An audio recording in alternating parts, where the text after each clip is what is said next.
Bienvenidos todos una semana más a nuestro programa El Abismo de Helm. Como todas las semanas me acompaña Dani. Bienvenido, Dani. Hola, ¿qué tal? Bien.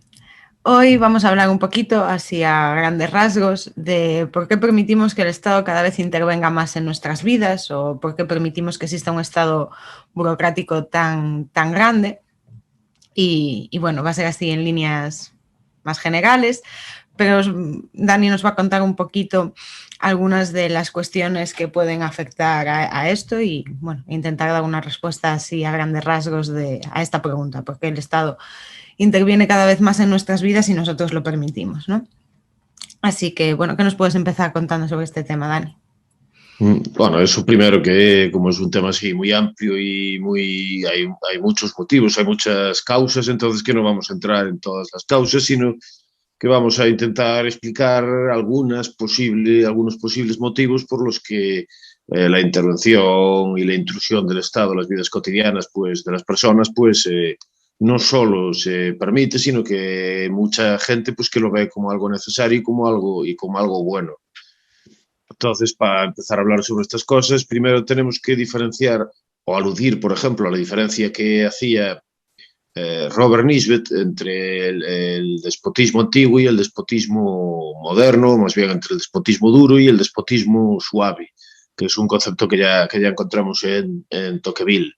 Y Nisbet, utilizando esta influencia de Tocqueville, hablaba de que en determinados sistemas antiguos, aquellos que tenían poder político, pues a veces lo utilizaban, en numerosas ocasiones utilizaban castigos muy así duros y crueles. Entonces, por ejemplo, a los criminales a lo mejor los torturaban o hacían algunas así cosas brutales o violentas.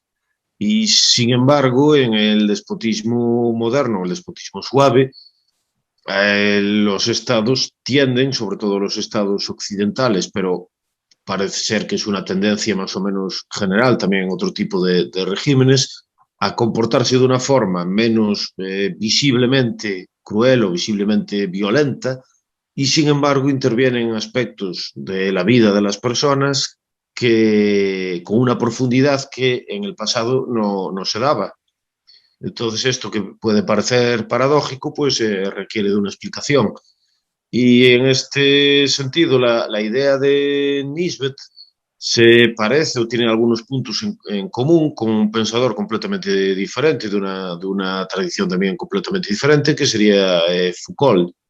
Y Foucault habla también de la idea habla mucho de la idea de poder, pero él se refiere a que en las sociedades modernas se produce una sociedad hay un paso también a lo que se llama una sociedad de vigilancia.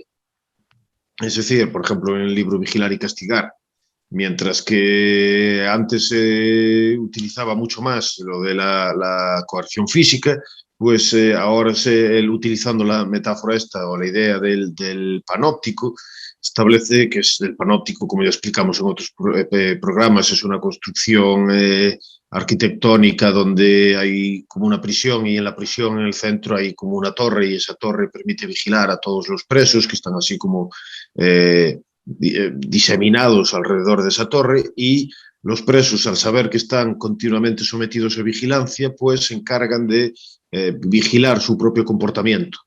Y como saben que pueden estar las 24 horas del día bajo control, pues tienden a modificar y a internalizar, interiorizar las propias normas de la prisión. Y él lo utiliza como metáfora también para determinados fenómenos que ocurren en la sociedad contemporánea, en donde ya no es tan necesario utilizar la fuerza física o la violencia porque las propias personas internalizan o interiorizan determinados comportamientos y se controlan a sí mismas.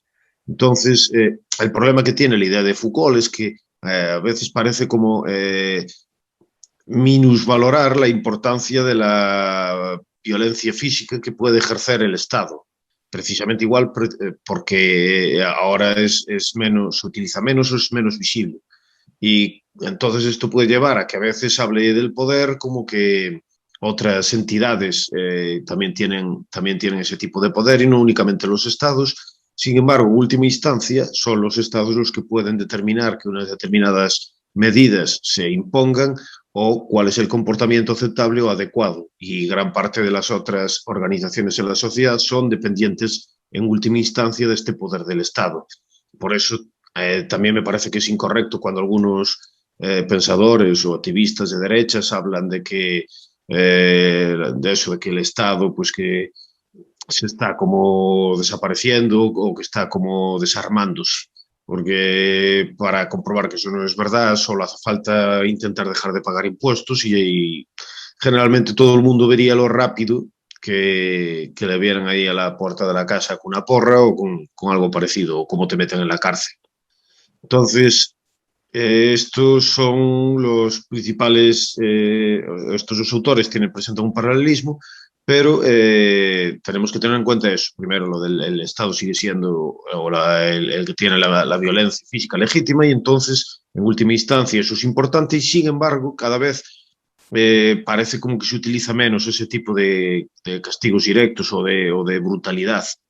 Y a la vez tenemos que los estados modernos a través de inmensos aparatos burocráticos intervienen en cosas enormes de la vida de las personas. Es decir, tú tienes que, no solo estamos obligados a ver dónde puedes a utilizar los servicios sanitarios o la educación o la sanidad determinado por los poderes públicos, sino que además hay un montón de sistemas de vigilancia, por ejemplo, y cada vez más, como por ejemplo a través de cámaras de vigilancia o la vigilancia en Internet, o también un montón de medidas sobre cómo puedes hablar o incluso cuál es el lenguaje que puedes utilizar. Como por ejemplo se están utilizando en determinados países, como en Canadá, por ejemplo, existían esas leyes para obligar a las personas a utilizar determinados pronombres en relación con la cuestión de los transgéneros y las personas transgénero. Y esto se ve en muchísimas cosas de la vida cotidiana. Entonces, claro, esto requiere también una explicación por qué, a pesar de que parece que el Estado utiliza menos la violencia física, sin embargo, es capaz de intervenir cada vez más y más y más en la vida cotidiana de las personas. ¿Y entonces qué motivos puede haber precisamente para esto? Bueno, hay muchísimos motivos, entonces yo me voy a centrar solo en algunos de ellos. Uno de ellos sería principalmente que la gente se acostumbró a lo que se conoce como el estado de bienestar. Y el estado de bienestar se desarrolló a lo largo del tiempo, desde el siglo XIX hasta sobre todo después de la Segunda Guerra Mundial fue cuando se incrementó, se profundizó, pero básicamente significa que el Estado interviene en aspectos esenciales de la vida de las personas, es decir, en las pensiones, la sanidad y la educación son tres de los principales pilares del estado de bienestar, y en esos pilares eh, el Estado se apropia de la decisión sobre cosas extraordinariamente importantes de la vida de las personas, es decir, qué es lo que van a estudiar tus hijos o qué cosas van a aprender y no van a aprender, cuánta es la cantidad, qué cantidad de tu renta tú puedes determinar o tienes que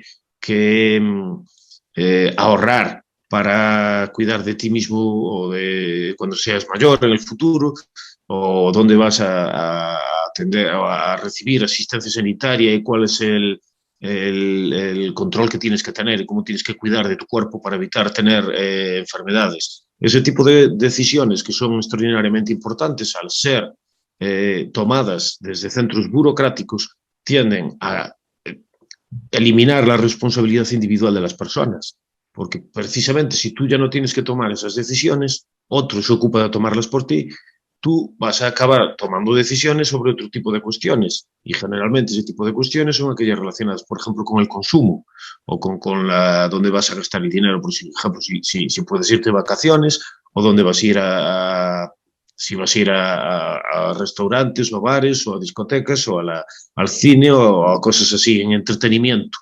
Entonces, tiende a haber la gente, existe una tendencia a que la gente pueda pensar que la libertad o equiparar la libertad con la capacidad para tomar decisiones sobre cuestiones de consumo y no sobre cuestiones relacionadas con eso, la sanidad, las pensiones o la educación.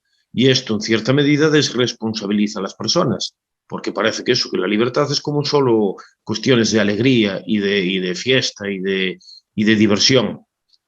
Y esto, a lo que nos hemos acostumbrado de una forma brutal o enorme en los últimos años, tiene también luego consecuencias más profundas, porque no solo, es decir, la intervención del Estado en general tiende a seguir incrementándose a menos que encuentre una resistencia externa.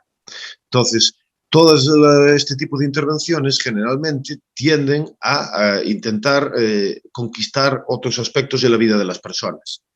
Y esto es lo que está ocurriendo también en los últimos años a través de cosas es decir, que la intervención en la seguridad de las personas ya no se refiere únicamente a las cuestiones características del estado del bienestar, sino también a otras cuestiones que antes ni siquiera se tenían en cuenta. Y esto es de lo que habla, por ejemplo, Jonathan Haidt y Lukianov, un libro que se llama La transformación de la mente moderna, en el que habla de la idea de la ultraseguridad, cómo vivimos en sociedades obsesionadas con la seguridad y que consideran todas las cuestiones que puede aparecer en el mundo, en la vida de las personas, como una grave amenaza. Y como consideramos, o hay mucha gente que considera todos los tipos, que cualquier tipo de amenaza o de riesgo o de problema o de dificultad o de dolor es algo terrible, entonces tendemos a pedir mayor intervención para reducir estas amenazas o estos dolores o estos riesgos. Y Haidt y Lukianov hablan, por ejemplo, lo relacionan con la educación de los niños, como a los niños cada vez se les tiene más en burbujas y se les tiene más así como mimados y como metidos aislados total y completamente de cualquier cosa que pueda parecer dolorosa o peligrosa o difícil o que implique riesgo. Y ellos dicen que esto es un grave error, porque igual que el sistema inmunológico necesita de estar en contacto con la naturaleza o con el exterior para que se acostumbre a los peligros exteriores y entonces se fortalezca, y si tú no haces esto, entonces acabas debilitándote a ti mismo. Lo mismo pasa con la educación de los niños. Si tú a los niños no los pones de una forma razonable, evidentemente, no enviarlos o mandarlos a tirarlos en la jungla o en el desierto o meterlos en el lago G, como hacían los espartanos, que era un sistema de educación brutal. Pero si no los acostumbras a saber que la vida es difícil y dura y que tiene problemas, pues los vas a convertir cada vez en más dependientes, más frágiles, más débiles.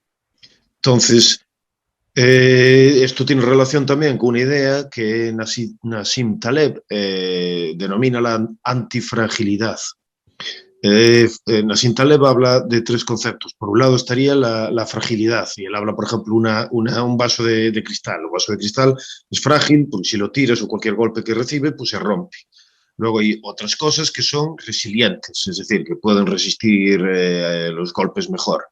Pero luego hay otros elementos, otras cosas que él denomina antifrágiles, que es decir, son sistemas complejos que necesitan de la existencia de dificultades o de resistencias para fortalecerse. Y es algo parecido como lo de la necesidad en el deporte. Si tú quieres entrenar o si tú quieres estar sano y en forma, necesitas poner tu cuerpo en dificultades, necesitas salir a correr o necesitas levantar pesas o si eres boxeador pegarte con otros en un ambiente, en un entorno más o menos controlado, pero eso requiere esfuerzo y requiere castigo. En cambio, si tú te quedas completamente, imagínate que te quedas por cualquier problema durante un mes metido en cama y no te puedes mover, tu cuerpo se debilita completamente. Bueno, pues eso mismo también puede ocurrir con las sociedades y con las personas.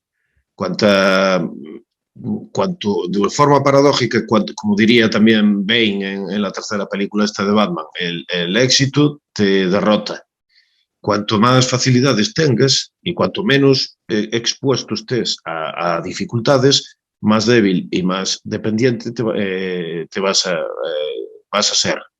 Entonces, Haidt y Lukianoff dicen que esto tiene mucha relación con la aparición en Estados Unidos, por ejemplo, que es donde más aparece de las cuestiones relacionadas con lo de los espacios seguros en las universidades, donde de repente a los alumnos que supuestamente están allí metidos para aprender sobre ideas y contrastar razonamientos y pensamientos, parece como que tienen que una idea que no les gusta le causa problemas emocionales y eso se concibe como un peligro grave para su persona y como algo traumático, como una experiencia traumática.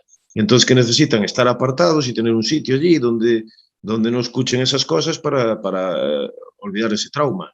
Y esto llevó también a que muchos campus universitarios de Estados Unidos pues se tienda a solicitar que determinadas ideas o determinados oradores no vayan a esas universidades, porque supuestamente sus ideas son, como le causan daño emocional a los alumnos, pues entonces es un grave peligro y hay que quitarlos de allí. ¿Vale? Eso por un lado es muy peligroso, porque evidentemente lo que estás pidiendo es que no quieres escuchar ideas que no te gusten y tratarlas en sí mismas para ver si son verdad o mentira, sino que simplemente con el hecho de que tú escuches algo ya te están haciendo daño, entonces tienes que escapar a un sitio donde cuiden de ti. ¿Quién va a cuidar de ti? Generalmente el que tiene poder, capacidad y recursos. ¿Y quién es la organización que ahora mismo dispone de esas cuestiones? Bueno, pues es el Estado que te puede recaudar a través de impuestos. Entonces, tiende a haber una tendencia, o sea, existe una tendencia a solicitar del Estado, literalmente convertirlo en papá-Estado, porque es el que nos va a cuidar para evitar que nos veamos enfrentados a este tipo de situaciones. Y esto tiene que ver, otra vez, además, está relacionado con otra idea, que es lo que Edward Fesser llama la personalidad voluntarista. Y está relacionado con la educación. Fesser distingue entre dos tipos de personalidades, la personalidad intelectualista y la personalidad voluntarista. La personalidad, aquellos que tienen una disposición mayor hacia una personalidad intelectualista conciben que dentro de la persona el intelecto es el que está en control y las emociones, la voluntad o las emociones son las que siguen al intelecto. Esta es la posición tradicional, por ejemplo, de la filosofía aristotélico-tomista. Pero luego existen otros que son voluntaristas y que invierten esa relación y creen que son las emociones las que dirigen y el intelecto simplemente justifica o hace racionalizaciones que no tienen que ver con la realidad, pero para justificar lo que la voluntad desea. Entonces, aquel tipo de personas que considera que la voluntad es lo principal y que el intelecto es secundario, va a tender a ver a las demás personas en estos términos. Es decir, va a pensar que lo que importa cuando uno defiende una determinada posición es su voluntad, no los argumentos que tenga para defender unos determinados principios, no que tenga pruebas o evidencias o justificaciones o argumentos, sino que tiene la voluntad de mantener una determinada posición. Entonces, este tipo de personas, sobre todo si se promueve ese tipo de ideas, tienden a actuar de una forma sentimentalista. Es decir, tienden a valorar los sentimientos por encima de la razón y considerar que los sentimientos son la cosa más importante. Si se encuentran con alguien que tiene opiniones diferentes, este tipo de personas también tienden a creer que aquellos que discrepan con sus puntos de vista simplemente son malas personas. ¿Por qué? Porque si lo que influye principalmente es la voluntad, no las razones que tú tengas para defender un determinado tipo de opinión, cuando alguien tiene una opinión distinta a la tuya, si tú consideras que eres bueno y que tus sentimientos son nobles, la otra persona simplemente va a ser alguien mala, una mala persona. porque se opone a ti y tus sentimientos son buenos. Esto tiene que ver también con una idea que se llama el emotivismo moral, que denunciaba, por ejemplo, un filósofo que se llama Alasdair MacIntyre en After Virtue. El emotivismo moral simplemente dice que las afirmaciones morales son solo significan una expresión de tus sentimientos. Es decir, cuando tú dices esto es bueno, esto es malo, lo único que estás diciendo es esto me gusta, esto me agrada, esto me parece, me hace sentir bien. Si unimos las dos cosas, entonces tenemos que este tipo de personas tienden a atacar las posiciones de otras, de aquellos que les llevan la contraria, no basándose en argumentos o en razones, sino en ataques ad hominem. Es decir, atacan a la propia persona, dicen aquel que mantiene este tipo de ideas es necesariamente malo, y atacan también los motivos de las personas, es decir, mantienen estas determinadas opiniones porque tiene intereses o porque, no sé, le pegaron cuando era niño o por lo que sea. Es decir, siempre tienden a hacer una crítica psicologista o basada en sentimientos de las opiniones de los demás. Esto tampoco quiere decir que los que tengan, es decir, los que tengan una personalidad o tengan una tendencia a la personalidad intelectualista sean listos y los que tengan una tendencia a la personalidad voluntarista sean tontos. Puede pasar al revés, que aquel que tenga una personalidad voluntarista sea muy listo y una personalidad intelectualista sea estúpido. Pero quiere decir que hay una tendencia a infravalorar la razón y a sobrevalorar las emociones. Y entonces, si tú no tienes, si esto se promueve, por ejemplo, en la educación pública o en las universidades, como está pasando en Estados Unidos, tú prácticamente no tienes manera de razonar con alguien que tenga una opinión contraria a la tuya, porque no le puedes ofrecer razones, justificaciones, motivos, argumentos. Lo único que tienes es un ataque entre el que lo ve de esta forma, lo considera como un ataque entre voluntades y entre sentimientos. Y ahí no puedes ofrecer absolutamente nada para convencer al otro. Como mucho puedes persuadirlo emocionalmente, pero no puedes convencerlo racionalmente. Y si tenemos esto en cuenta, y tenemos en cuenta también que existe esa institución con grandes poderes, la tendencia natural es a que aquellos que tengan este punto de vista reclamen que el Estado se ocupe de promover su punto de vista y de aplastar metafóricamente o no, eso ya depende, los puntos de vista de aquellos que ellos consideran que son malos. Por eso se tiende también a demonizar el punto de vista de otras personas. Y si unimos todas estas cosas, ¿qué tenemos?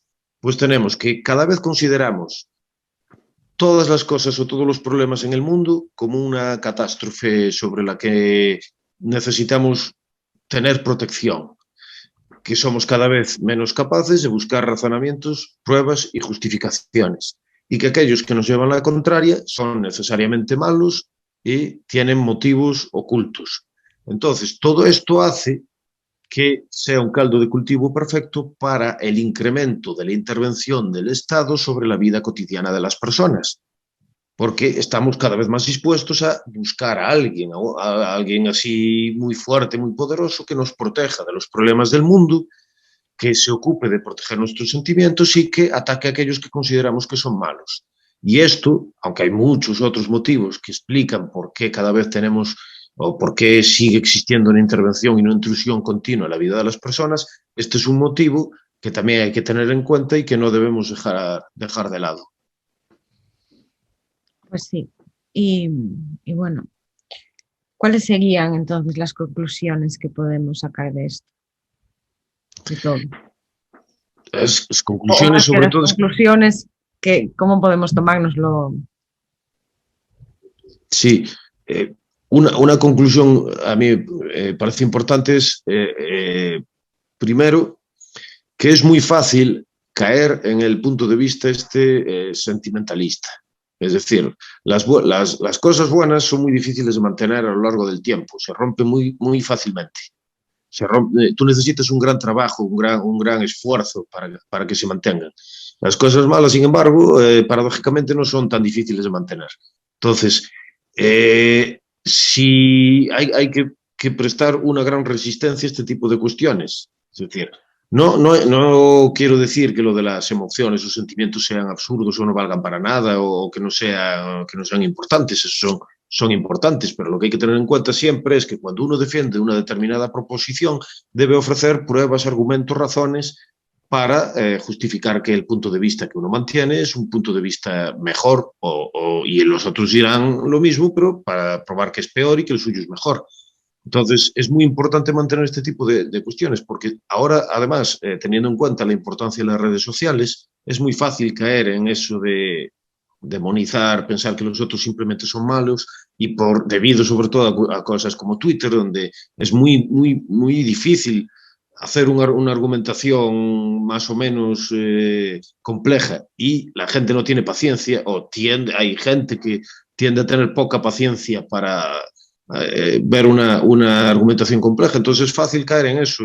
Por eso me parece a mí que es uno de los motivos por los que en las redes sociales se tiende a insultos y se tiende a demonizar a los demás. Entonces yo creo que es importante primero tener en cuenta eso, que es la idea de la razón es muy importante. Y en segundo lugar, tener en cuenta que siempre que vemos este tipo de problemas, como unos se pelean con otros o como unos nos peleamos con otros, existe también una tentación enorme a decir nuestro punto de vista es el correcto, entonces yo creo que quiero que aquel que tenga el poder, en este caso es el Estado, pues defienda mi propio punto de vista. Y entonces eliminas muchas restricciones a la intervención que el Estado puede realizar en la vida de las personas. Es decir, incluso aunque tú tengas razón en que determinadas cosas, y ahora estoy hablando no en aquellas cosas claramente desde un punto de vista libertario, como aquellas que vulneran la propiedad de otras personas, sino en puntos de vista moral. Uno puede tener un determinado punto de vista moral y yo puedo estar de acuerdo con él, pero hay una tentación muy grande a decir, como yo estoy de acuerdo con este punto de vista moral y hay alguien que tiene la capacidad para imponerlo, pues es mejor que lo imponga que no que sea al revés.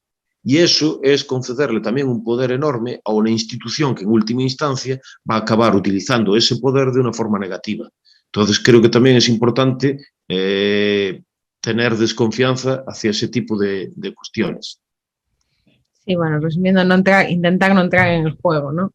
En ese juego sucio de poder, intentar de la manera que uno pueda, ya sé que no podemos vivir ajenos a la sociedad ni en un mundo aparte, pero mantenerse al margen o al menos no intentar incrementarlo, aunque sea por el miedo a que cosas malas sucedan.